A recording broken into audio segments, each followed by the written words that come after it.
बुद्धिमान आमदार ते देवभूमी असं करण्याचा प्रचार वास्तविक पाहता इथल्या जनतेला किंवा सर्वपक्षीय नेत्यांना की त्यांची मागणी अवास्तवनी अवाजवी वाटते. त्याच्यावर कोणाचंही मत नाही की ती देवभूमी व्हावीच. सगळ्यांनी या भूमिकेला विरोध दर्शविलेला आहे. म्हणून मोठ्या प्रमाणात त्या इतर सर्व पक्षाचे नेते मंडळी अधिक पत्रिका तुम्ही उपस्थित झालेले आहे. त्या त्यांच्या मागणीच्या पाठपुराव्याला आमचा कडक विरोध आहे. जी मागणीच नाही त्या मागणीपेक्षा तुम्ही जे विधानसभेत आश्वासन दिलेलं आहे ते आश्वासन आधी पूर्ण करा.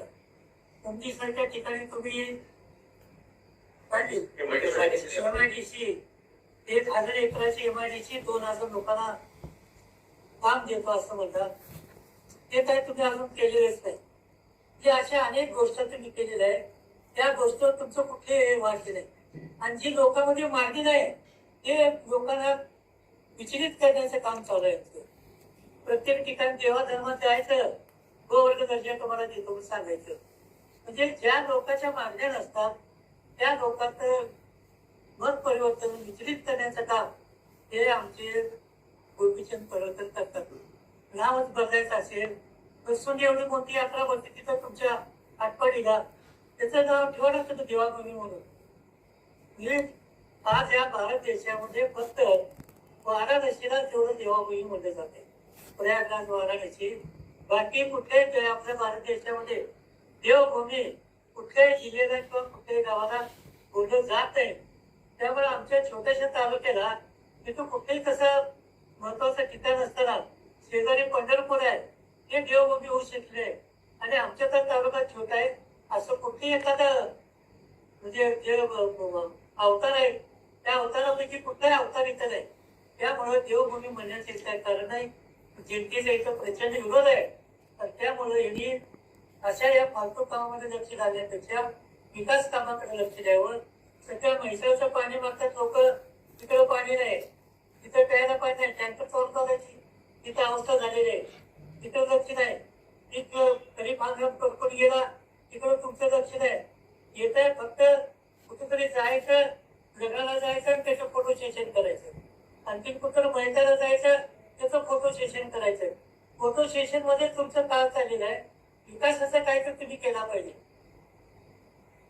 रस्त्याचे एवढं प्रचंड इथं खड्डे पडलेत, रस्ते चांगले झाले आहेत. रस्त्याला बजेटमध्ये पैशाची तरतूद आहे.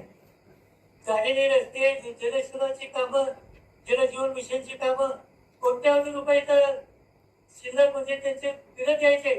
त्या बिलाकडे तुमचं लक्ष नाही. नवीन कामं काढायची, त्याची टक्केवारी जोरात वसूल करायची आणि काम सुरू करायचं, नाटक करायचं. या जनतेच्या कुठल्याही मागण्या नाही. जनतेला जे हवं आहे ते तुम्ही द्यावं अशी जनतेची अपेक्षा आहे. लोकांना भूल बोलायला करू नये. आपली कारकीर्द तरी 1.5 वर्ष झाली त्याची.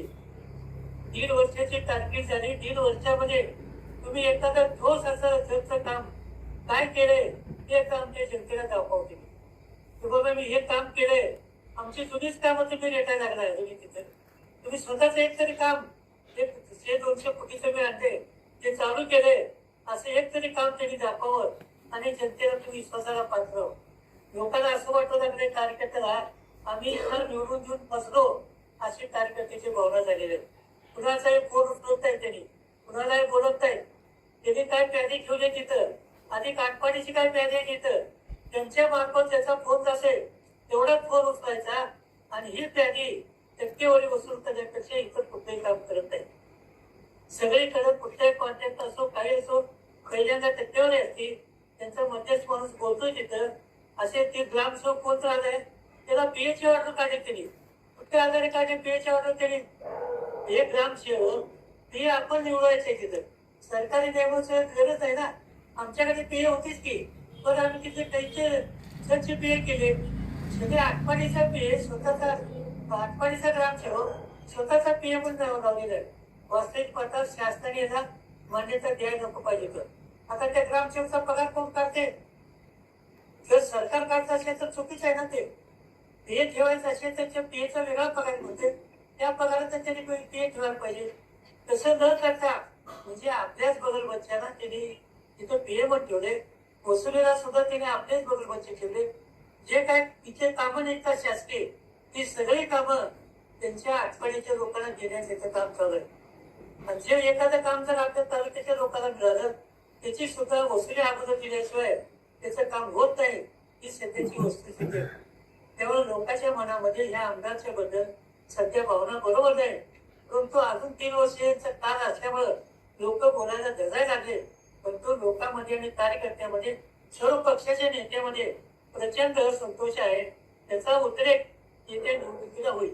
Press the bell icon on the YouTube and never miss another update.